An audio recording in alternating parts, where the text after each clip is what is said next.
I understand that union rules prohibit moving the podium. That's great. Pay your dues at the table there. Join the organization, guys. Thank you very, very much. It is kind of, where are you? Oh, it is kind of a miracle that you would be introducing me. A miracle of modern medicine. Among other things. I'm very appreciative of all of you who brought me up here. I'm very interested in reading David Bacon's book.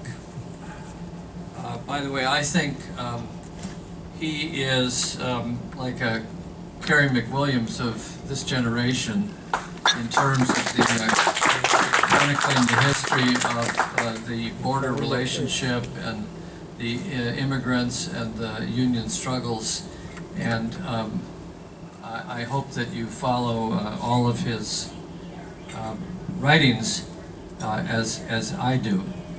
Whereas, thank you, David, you're great.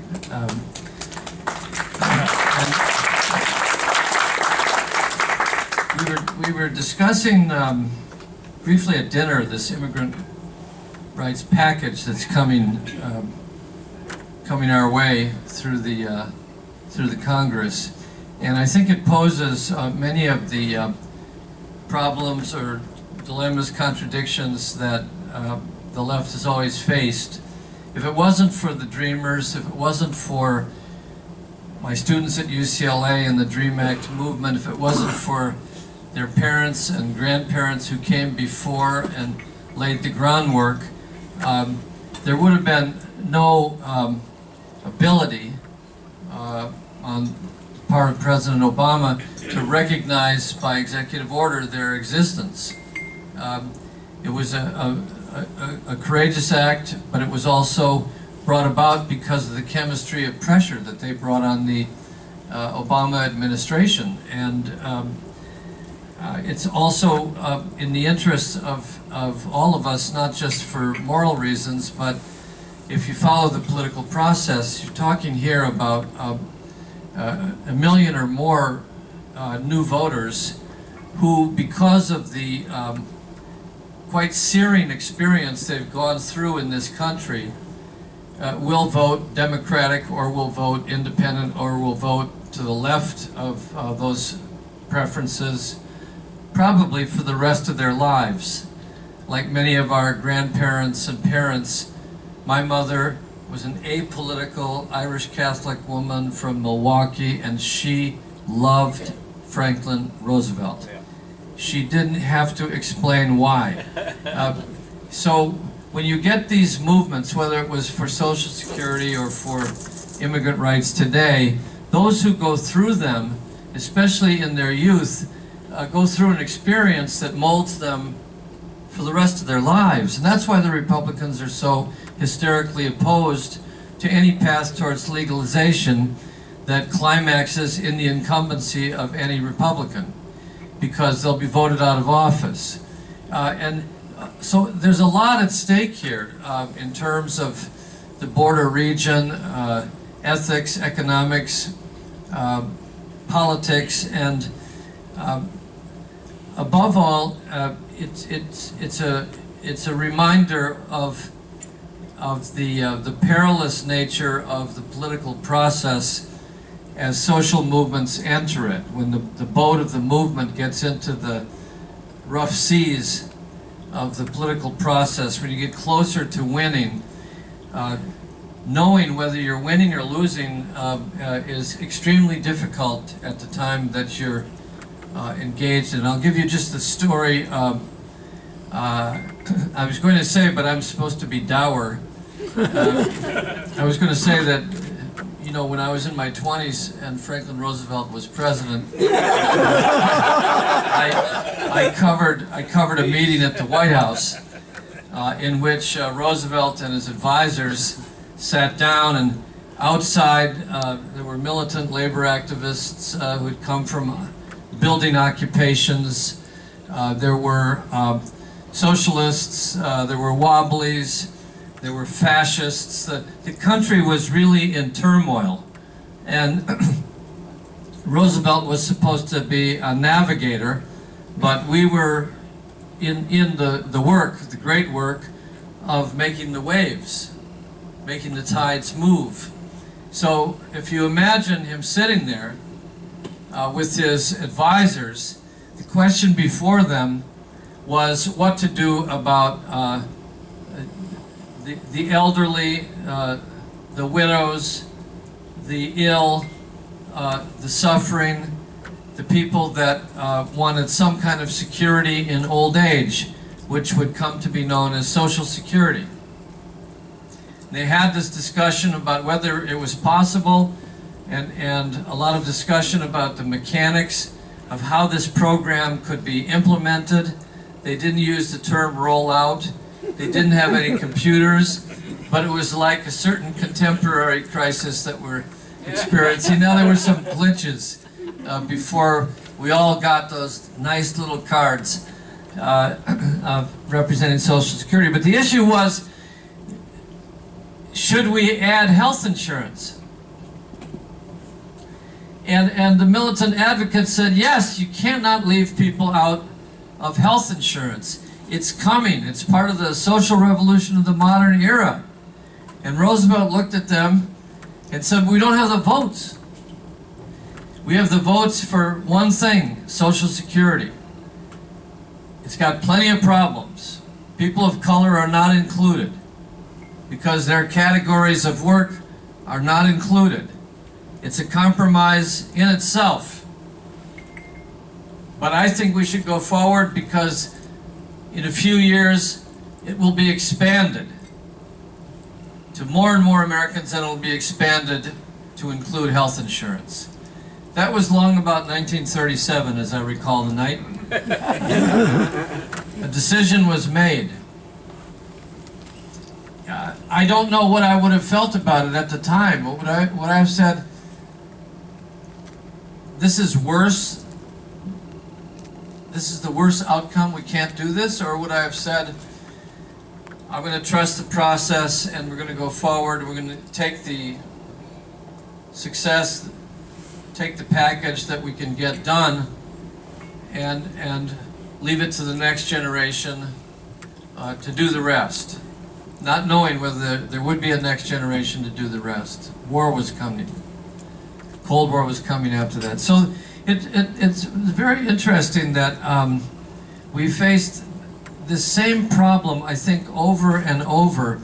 To put it in a nutshell for DSA, it's quite often that the radicals, including the socialists, do the organizing work and do the consciousness raising to get the project to the table, to the mainstream, and then are ambivalent or disappointed about the results of their own work, as if they could have done more if they'd stayed up more nights in hotels in Oakland. It's a tough question. By the way, Oakland is out the window. For those of you who haven't seen it, that's Oakland. It's the home of Jack London, Huey P. Newton. Amelia Earhart passed through here once. Gertrude Stein had questions about it. Jerry Brown. It's a long, complicated, and rich legacy of social movements, uprisings, politics, and so on. I saw Jerry Brown today at the airport and talked to him for a few minutes as we were exchanging planes. And I said that I was going to speak to the Democratic Socialists of America, and did he have any advice?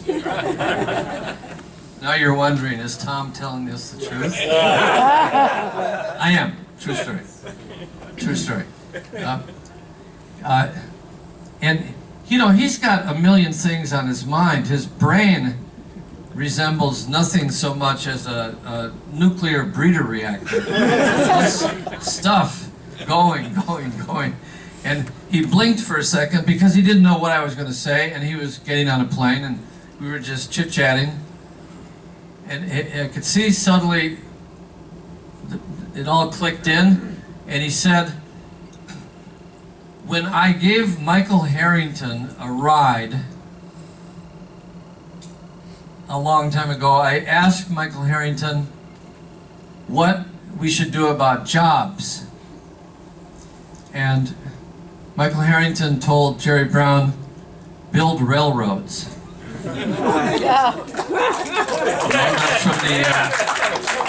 That's from the pre-modern era of economic development. But Jerry was quick to exploit this memorable exchange with Michael Harrington to say that it was because of that conversation he's building a several $trillion-dollar electric train in California. So you see, it's a very gradual process, which we often oppose when we near the destination. Another story you'll wonder, is Tom telling the truth? I'll let you guess. Once when I was having a conversation with Norman Thomas,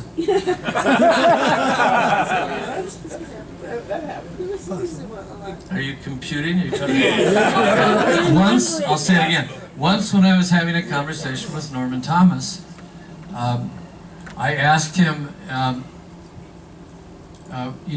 to reflect on his life history and political career, and I was particularly impressed with the achievement of Social Security, and said so. I said, if it wasn't for your presidential campaigns and the work of the Socialist Party, this country probably never would have carried out Social Security. And he looked at me and he gave a kind of a wry smile, and he said, yeah, it was carried out in a coffin. He actually said that. That's a perfect example of how often on the left, victory is its opposite.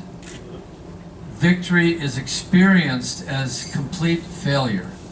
I doubt that Norman Thomas would have the same views tonight, but he had been saying that because he was caught up in the sectarian fights of a whole generation ago, where people had to argue over what position was correct, what was selling out, etc., etc., etc., etc.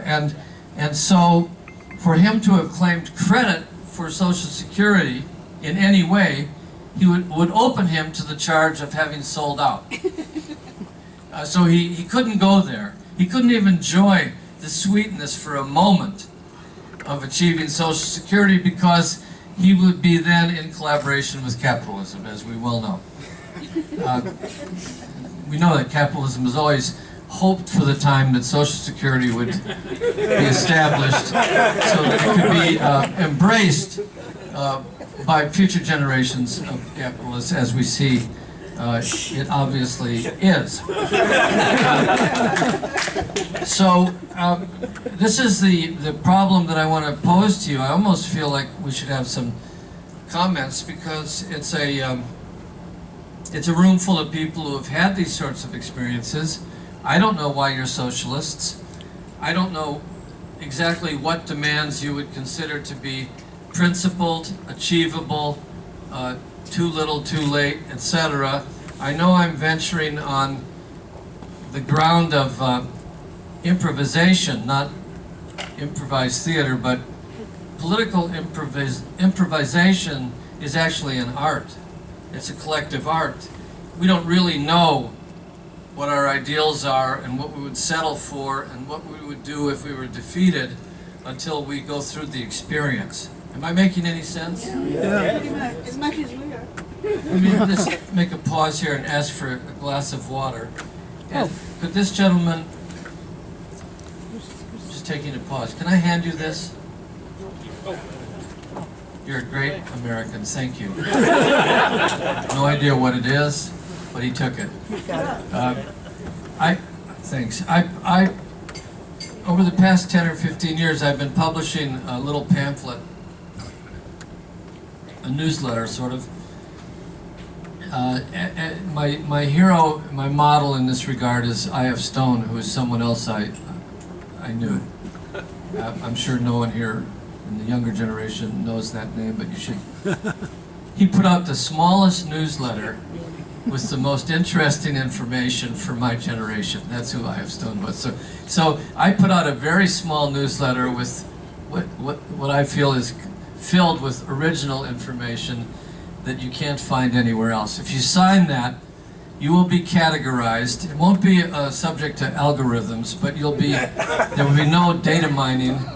But you'll be categorized as DSA Oakland or something like that, and you'll be one of 30,000 people who receive this every couple of weeks in 50 or 60 cities around the country and the world who signed up, and on it goes.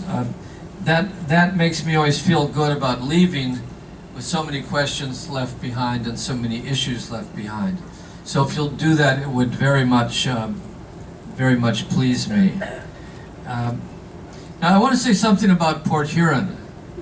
How many people here were at Port Huron besides myself? Again, the survivor standing. I teach the Port Huron Statement now and then, and I've written a couple of books. I was there before you. Good man. The town was devastated when we got there. John Leggett and a few other people helped write your epistle. Exactly. And that's So, the truth.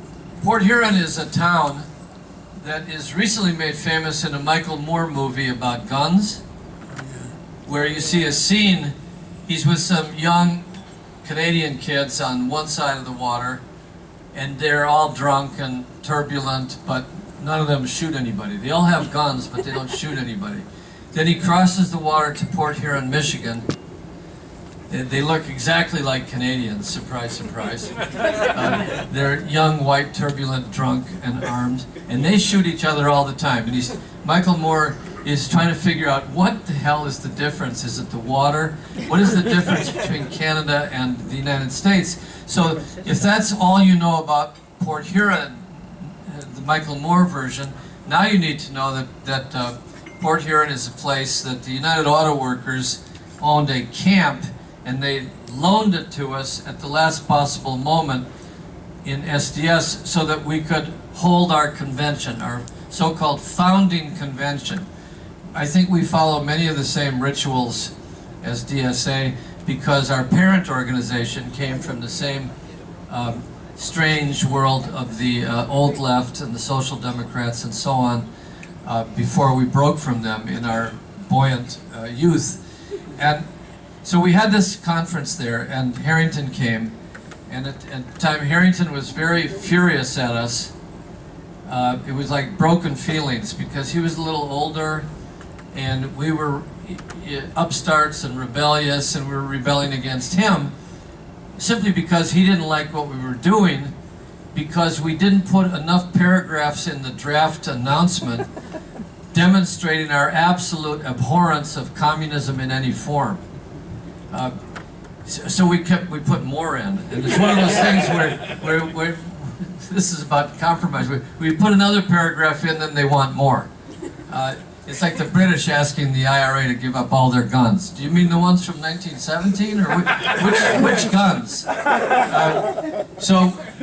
So Mike was very upset, and the elders, he was the youngest of the elders, were very upset.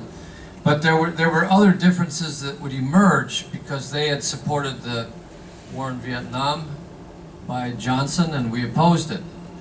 They did so because their form of socialism was more anti-communist than anything imaginable. There was nothing as important to that group of socialists than stopping Stalinism, because Stalin, Trotsky, we know the whole story. So the Port Huron Statement came out of that. It's 25,000 words. It was drafted, done by May and sent out in draft form. People met for 5 days and broke down into small groups to discuss universities, students, the economy, the Cold War, anti-communism, strategy for social change, and came up with this document, the Port Huron Statement, which is of minor historical importance. It's kind of like a footnote that has been republished in part in about 1,000 college textbooks. And I can tell you, I get emails every week asking about some portion of the Port Huron Statement. If you want the entire Port Huron Statement, it's here, and an explanation of it is here. We can give those at student discount rates at that table afterwards. But the point I'm making is that the origins of SDS, Students for a Democratic Society, and the Port Huron Statement lie very much in the same tradition of democratic socialism and the arguments on the left that you have heard about and in some ways may be experiencing all these many years later. We were called the New Left, not by me, but by somebody named C. Wright Mills. I was not left, I was the new. We put together left and new. And if you look at one particular line of the Port Huron Statement, it says something that you might find useful. It says we value, we're trying to unite liberals and socialists. Liberals for their practical relevance and socialists for their deeper critique of the system as a whole. That's it. I don't know who wrote that. I doubt that I did. We weren't on, it didn't require any drugs, simply total lack of sleep to wipe out all memory of where these sentences came from. But it was there, and that was the idea, that we were trying to revive liberalism, which is today called progressives, from the grip of ossification and rigidity that comes with time, but also liberals had been caught up in the Cold War, which we thought had almost destroyed our generation once in the Cuban Missile Crisis. And as a result of being caught up in the Cold War against the Soviet Union, liberals were prone to support any war against anyone on the planet that was supported by the Soviet Union. And we thought that was irrational and destructive, irrational anti-communism. On the other hand, socialists were kind of like the people in the attic who were collecting and preserving extremely musty material that was decaying and arguing over texts that were 100 years old and arguing more with each other than with anyone else. And were of a certain European heritage exclusively. So we thought that the kernels of spark, spirit, and ideas in both liberalism and socialism could be revived. Otherwise, we'd be starting from nowhere. There was that option. The nowhere option was the Beat Generation and existentialism. I grew up not following Marx or Lenin. I was following the Beats, who came from this Bay Area. You know, Kerouac and Ginsberg, and all the people I was reading, all the books I were reading, the heroes, like Holden Caulfield's, the hero of Catcher in the Rye. Catcher in the Rye, yeah. Yeah, all these heroes, I gradually realized were classified as mentally ill and were in institutions. One Flew Over the Cuckoo's Nest, and on and on and on. I was an editor of a newspaper. I thought that I was a practical, radical sort of person. I didn't really want to wind up in an institution. I was looking for a way to find a more rational version of all of these misfits who were my heroes, like Holden Caulfield, or Ginsberg's poem Howl. It's about a mad gay friend of his in a mental institution that Allen Ginsberg was in himself. I didn't think that was the future of the left. How could you verge on the madness that's inevitable when you look at things around you, but steer clear of the madness and stabilize so that you could empower yourself and others to fight back effectively against this system. And so that's what the Port Huron Statement was about. It was an attempt to formulate a concept that would express the alienation of my generation in the most constructive rebellion imaginable. And what we settled on was a concept that I just wanted to leave you with. It's the concept of participatory democracy. Forget how complicated it is to say it.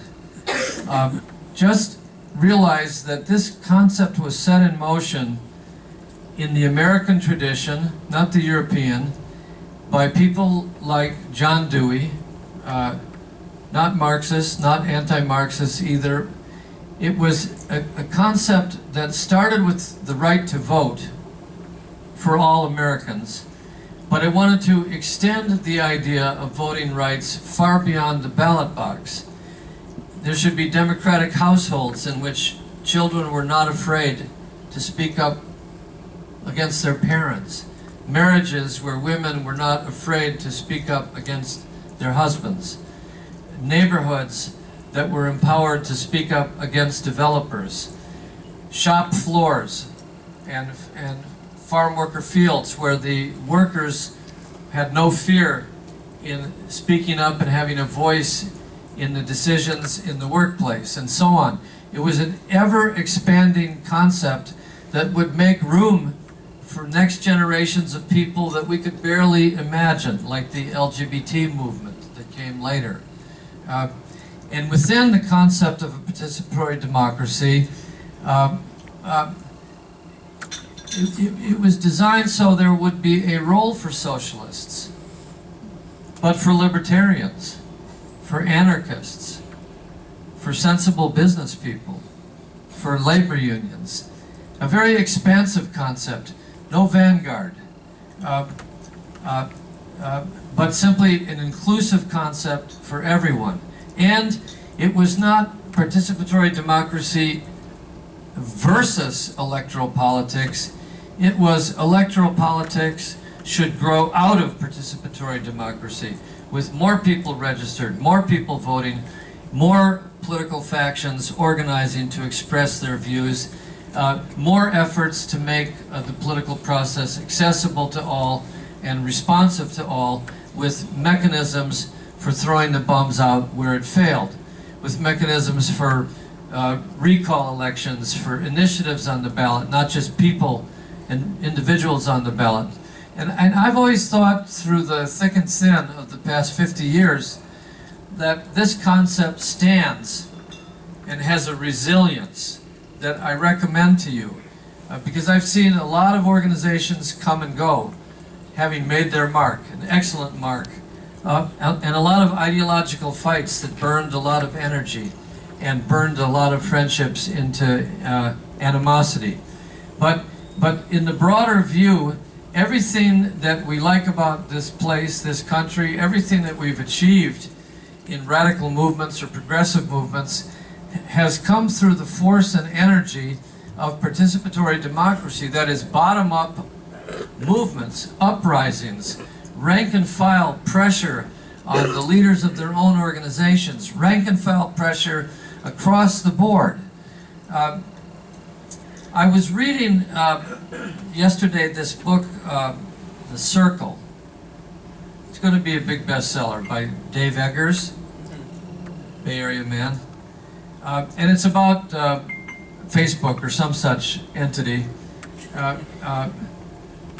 social media. And what they're doing is actually just selling a lot of consumer products, but they do it in this touchy-feely way that makes everybody feel that they're loved, and everybody is constantly signing on to petitions and making themselves accessible to everyone else in the universe, and it goes crazy. It goes over the edge. It destroys privacy. It destroys everything. But it's very beneficent. And at the center of it, one of the heroic founders of the Silicon Valley type corporation, really good guy, but he's caught in the dark side. He says at the height of this, with our tools, with our technology, we are on the verge of creating the first genuinely participatory democracy. I'm starting to review this book. So I don't mean participatory democracy in the sense that everybody is in one Facebook culture, revealing more and more intimate information about themselves so that it can be utilized by political scientists or consumer product specialists or the rest of it. It would be inconceivable, but it's interesting that even an idea like participatory democracy will eventually find its way into bestsellers for the purpose of completely downgrading it, just like Norman Thomas felt that had happened with Social Security and those reforms. When you go from the margins to the mainstream, you get caught in the muck of the middle, and you fight the fight as far as you can go until you achieve all that you can achieve. You leave nobody on the battlefield. You use up all the energy at your disposal, knowing that the final phase will be memory, looking back to see what was achieved and what can be built upon. And I think that's the challenge and the opportunity for democratic socialists, whose tradition has been a long one, an up and down one, in which many achievements have been eliminated from our memory. And your work is to revive a tradition, but also restore it to our memory, because if you imagine a society with a political spectrum from right to left that doesn't even include mention of socialism, you've already tilted the spectrum to the right.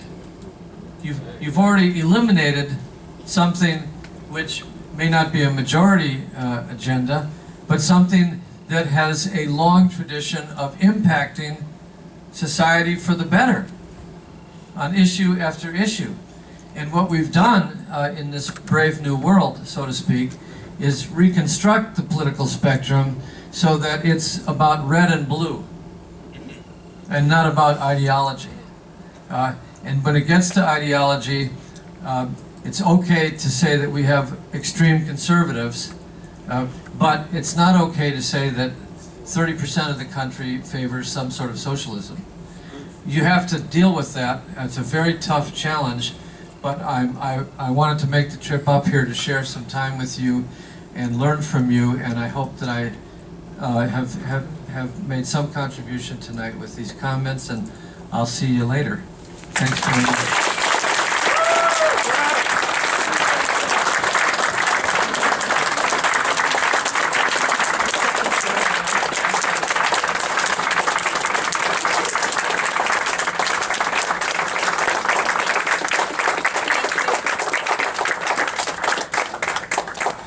Very much.